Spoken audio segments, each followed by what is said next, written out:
Hey everyone, I came across a great example of mainstream media being irresponsible, petty, clickbaity, um, dishonest. And of course, there are tons of these examples, but this example was particularly interesting because it came in the context of the current war with Iran. And maybe you saw this clip, it went a little bit viral, and I think that was the point. And I have something to say about it. So let's just play the clip and then I'll come back and talk. Here we go. Many in the Jewish community, when you criticize the college presidents who refuse to condemn students for chanting from the river to the sea, which many Jews interpret to be, and you agreed, you characterized as genocide, a call for genocide, to wipe out all the Jews in Israel from the river to the sea. So just to be clear, you believe that wiping out an entire civilization is genocidal and nobody should make a call to do such a thing.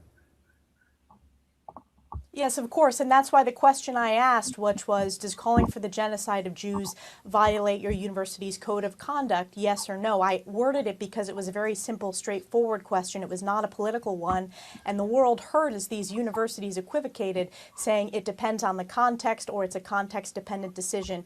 It is not, and we have seen that they didn't think there was anything wrong with those answers. That's why there were a billion views of that testimony, and it created an earthquake in higher education. And importantly, these schools are now having to reckon with this. That's why earlier in the show, when you pointed out the Yale report, that is a step in the right direction, is starting to address internal issues. But let's see if there's action taken on these university campuses, because we've had to take very specific steps from the Department of Education and from Congress to hold them accountable. What did you think? Okay. So far in the interview, Elise Stefanik believes that she was invited onto State of the Union to talk about this issue that she was very prominent in, where she was grilling the university presidents. Now comes the bait and switch. When President Trump threatened to obliterate the entire Iranian civilization? He was focusing on the Iranian regime. And what did it do? It brought the Iranians to the table. It led to the ceasefire. We know that President Trump has very strong statements when it comes to his tweets, but it has been targeted towards the Iranian terrorist regime. He said the entire civilization will die. And it's very important to note that he was focused on the Iranian terrorist regime. And Jake, isn't it true that it brought the Iranians to the table to a ceasefire agreement? It did, because they had a ceasefire agreement going on for days. And President Trump is correct to call out the Iranian terrorist regime, which has financed Hamas and Hezbollah, which I believe has led to some of the financing of this skyrocketing of anti-Semitism. But that's, Jake, you can ask this question, but the reality is it was targeted towards the Iranian terrorist regime. It was an effective tool to bring them to the table. They have no cards, and frankly, we're not going to see peace in the Middle East until we get rid of the Iranian terrorist regime. Quote, your whole civilization will die tonight. He didn't say the regime will be wiped out. He said your whole civilization will die tonight. And I just have to say, it's interesting that a 20-year-old college kid on a campus yelling from the river to the sea, that's worthy of condemnation. But a president of the United States who actually You don't think it's worthy of condemnation? You don't think it's worthy of condemnation of students that are targeting Jewish students, that are physically assaulting them, that are spitting in their face, that are drawing swastikas on their doors? I don't need a lesson who have to hire security. I don't need a lesson on what it's like to be a Jewish student. Like those university presidents. No, I'm not equivocating at all. I'm not equivocating with those university presidents. I'm what asking I've said if about you're President Trump's tweets is it has been very targeted. No, I am not equivocating. I have been crystal clear. Not when it comes to college kids, but when it comes to a president threatening to wipe out an entire civilization. I'm saying you're applying two different standards here. The Iranian terrorist regime. Everyone seems to understand that, Jake, except for CNN. And what did it do? It brought the Iranians to the table, delivering a ceasefire, and frankly, bringing this terrorist regime to its knees. It has been very important for us to address, frankly, this conflict that has been going on for decades. The terrorist regime that has not only hijacked the Strait of Hormuz, but has been the #1 state sponsor of terror. I'm not supporting the regime. So, yes, the president delivers tough diplomacy, but what he has delivered is ultimately we will see peace in the Middle East better off. I just think a call for genocide on a college campus and a call for genocide made by the President of the United States, like, they're both bad. right? I mean, that's what I think. I've condemned genocide across the board. The difference with those university presidents is they couldn't answer the simple, direct question. Does calling for the genocide of Jews violate? President Trump didn't call for genocide, Jake. You were putting those words in his mouth. He is engaging in diplomatic back and Your forth. entire And what did it do? It brought the civilization will Iranians die? to the table. And it's the terrorist regime, Jake. He's targeting the terrorist changing regime. his words. You can continue the decades long, but you're adding genocide. That's not what he What is wiping out stated. an entire In the case of the civilization? university presidents, I specifically asked them about calling for the genocide of Jews.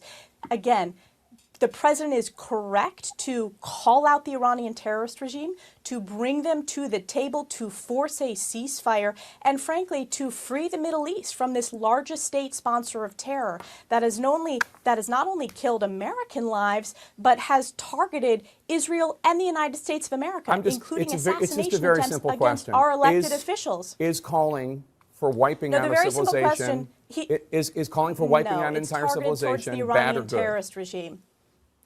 But that's not what he said. Of course it's bad. That is not what he is calling for. He wasn't calling for genocide. Your entire civilization It was targeted will die. towards the Iranian terrorist regime. All right. It was targeted Agree towards to the disagree. Iranian terrorist regime. Agree to This is disagree. The typical book is- CNN. This is typical CNN. Okay. If you want to compare the President of the United States to the university presidents who failed to call for the condemnation of calling for the genocide of Jews, that's on you, Jake. The world saw It's not how what I morally said. equivocating those university presidents were. Yes, you're the one it's not a comparison. So if you I'm want to just make that asking you comparison, if you have the that's same on standard CNN. for somebody. That is not the comparison. Of course, genocide is bad across the board, Jake. President Trump effectively brought the Iranians to the table. He effectively delivered a ceasefire, and he is going to effectively deliver peace to the Middle East to stop, frankly, the killing of the Iranian terrorist regime, which kills their own people and has created havoc across the Middle East. We have people who actually supported the strikes against Iran, Iranian Americans and Iranian advocates, on the show all the time, and they all were horrified when President Trump called for a genocide of the Iranians, to quote unquote wipe out your entire civilization. He's not calling for a genocide of the will die. Iranians. It's targeted towards the Iranian terrorist regime. It's been consistent throughout, Jake. And again, that has brought the Iranians to the table. And let's talk about the Iranians have killed tens of thousands of their own people. Yeah, so if horrifying. you want to prop up the Iranian terrorist regime, that's on you. The president has been very effective in calling out the Iranian terrorist regime. Got it. Go ahead. No, I'm not Thank you, as always, I'm not Jake, for selling defending books anything. here. I'm not defending anything. I'm saying it's all bad, calling for genocide, calling for wiping out civilizations, whether it's some knucklehead on a college campus or Mahmoud Khalil or this person or that person or President Trump. All of it's bad. Congresswoman Elise Stefanik, thank you so much. President Trump Appreciate was your not time. calling for genocide. Shame on CNN for saying that. I read the quote. Thank you. I'm sorry I put you through that, but I think there's actually a serious point here, which I'll get to in a few minutes. So we have Jake Tapper here on CNN with the representative Elise Stefanik. Now, before I give you my full reaction, let's just be honest about what we're watching. This is, of course, not journalism. It's a hit job. He invited her on to talk about her book about the Ivy League schools, and look what he does. Right now, Tapper's a smart guy. He's been covering geopolitics and American foreign policy for decades. So let's not insult each other's intelligence here. Jake Tapper did not read Trump's Truth Social post about Iran and genuinely think to himself, oh my God, the president of the United States is planning a genocide against the Iranian people. He's saying that he thought that, or he's saying that that's what Trump must have meant. He didn't think that. Nobody thought that. You have to not be paying attention to anything to think that. What, after Trump said help is on the way and talked about how appalled he was, besides that, does anyone really think that Trump was planning to wipe out civilian Iranians? Like, it's just, but this is the key point. Jake Tapper doesn't think that.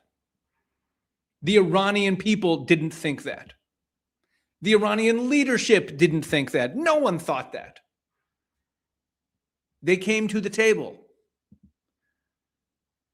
And that's part of it, and that's a very big point here. You see, Trump's goal was to message to the Iranians. And this, if you listen to the way these Middle Eastern regimes talk, the way the Iranians themselves talked leading up to the war, all their bluster, all their tough talk. Trump is the first president to come along and understand how to deal with them.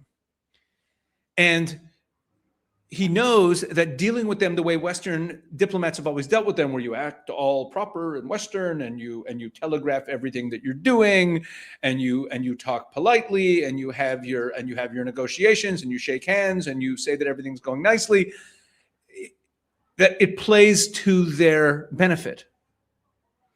It plays to their benefit, and that's why the Iranians have always run circles around Western negotiators. And along comes Trump, and he talks their language. He gives them deadlines. He gives them threats that he then carries out. Okay? He was talking to them. You know what this reminds me of? Israel, when they launched their attacks against Hezbollah recently, they named the operation Eternal Darkness. And I heard from some people I know in the U.S., in U.S. media, I'm not going to name names, who reached out to me and said, it sounds so harsh and barbaric. Why is Israel calling it Eternal Darkness? Like what is this, some kind of, overly aggressive? And I was like, this isn't for you. You're not the desired audience. You're not the intended audience of that title. We're messaging to the Shiite Muslim leadership of Hezbollah. And you have to talk tough with them. You have to give them credible threats, and it has to be harsh. This is part of how to operate well in the Middle East. Strength and intimidation matter in the Middle East.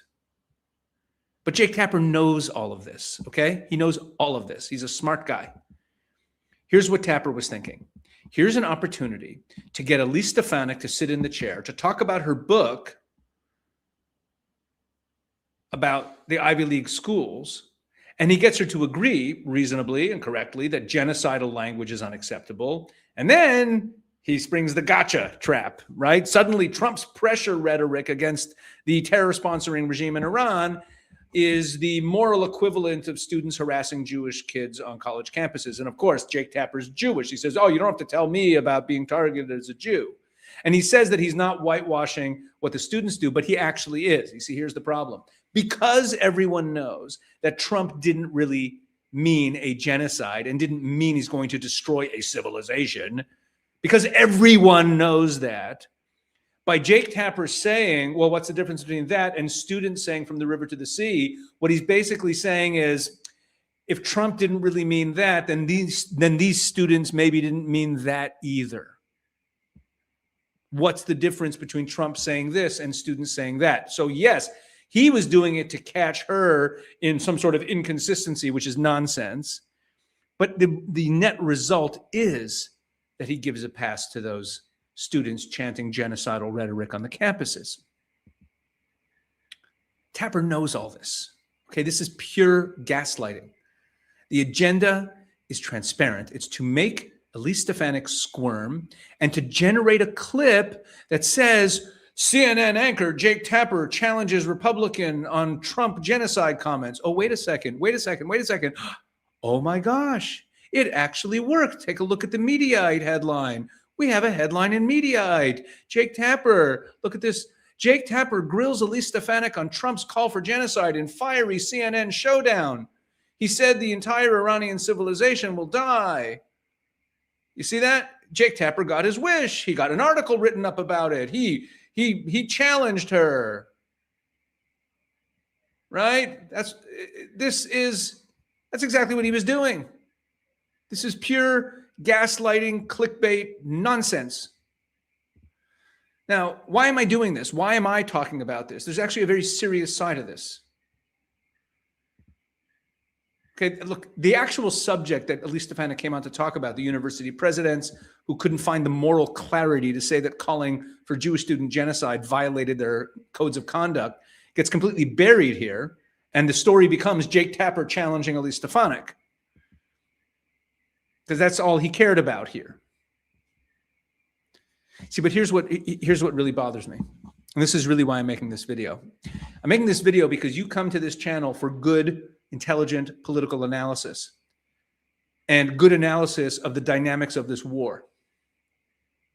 Okay? What Trump was doing, and that projection, that intimidation factor, that talking the language of the Iranians with this tough talk, making it clear that he's making very harsh threats, which is so necessary. What he was doing is actually undermined by what Jake Tapper is doing. It has real consequences. It's not just petty gaslighting. Allow me to explain. Iran has very sophisticated media operations. Okay, we know that. If you watch this channel, I follow Iranian state media all the time, and I talk about how they message. I read Iranian state media every day. They watch American media very closely. They comment on divisions within the American political sphere and what the nature of those divisions are. So when a prominent American anchor on CNN frames the president's negotiating posture as genocidal extremism, while there's this situation going on of diplomacy, pressure, blockade, it's a gift to the hardliners in Tehran, because what they see is this fiery exchange, CNN, major media, and they start believing, or it deepens their belief, that America is divided, and that this is and that Trump is being viewed negatively, and that the harsh rhetoric of Trump is not playing well to America, which is nonsense. It's not playing well to Jake Tapper and Mediaite. And it tells them that the president is politically maybe exposed, and it makes them less likely to fold. It makes them less likely to give into the pressure. They try to take advantage of these fissures in the American political space. Now, I'm not saying, look, there's freedom of the press, there's freedom of speech. They could say whatever they want. But if you really believe it, fine, say it. But Jake Tapper doesn't even believe what he's saying. That's the point here. He's trying to be clever with this little ambush where he gets her talking about the genocidal talk of college students and then flips it around. Aha. But if you think it through, even if it was unintentional, he's actually causing damage, because it means that his instinct to score points against Trump was more important to him than the possibility that implying that there are many Americans who honestly believe that their president had genocidal intentions, implying that, saying that on TV. He basically said it. He said we had people on and they were all appalled. Saying that there are many Americans who believe that Trump has genocidal intentions emboldens the Iranian position. And that could deepen the conflict. That could prolong it. So Jake Tapper is he's not just gaslighting and being dishonest. He's not just being petty. He's also being grossly irresponsible. All right, thanks for watching. Please make sure that you are subscribed not only to this channel, make sure you're also subscribed to the Israel 365 news channel. And please click the link in the description of this video to sign up for the Israel 365 newsletter and the Israel 365 action newsletter. They will keep you up to speed on everything that we are doing. Thanks for watching, everyone.